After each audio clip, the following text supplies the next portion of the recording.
So here we have the air cleaner base now bolted to the intake.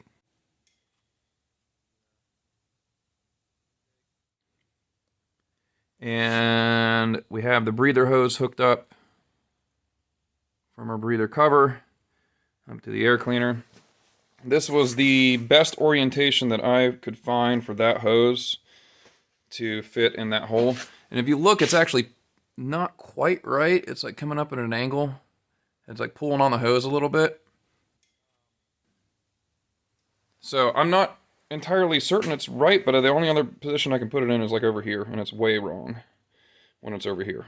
So I think that's as good as it gets, maybe. I mean, they use the same hose for different air cleaner bases, and maybe the one that's they make another air cleaner that's a bigger, like a rectangular looking one, and maybe that's why.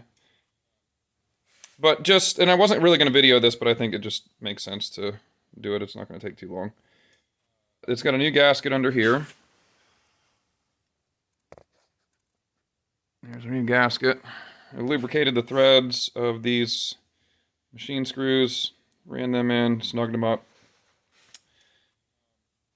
Careful, you're gonna have, you might drop one or two of them in there. Ask me how I know.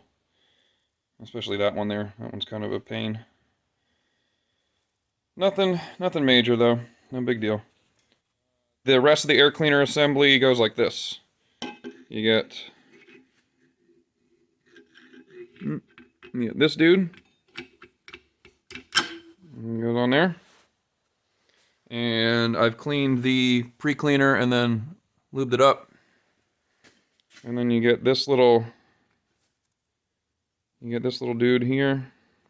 It pushes down to seal. That's an anti-spit back. That's what they call it, but it just basically just seals the inner shaft. And then you get this guy.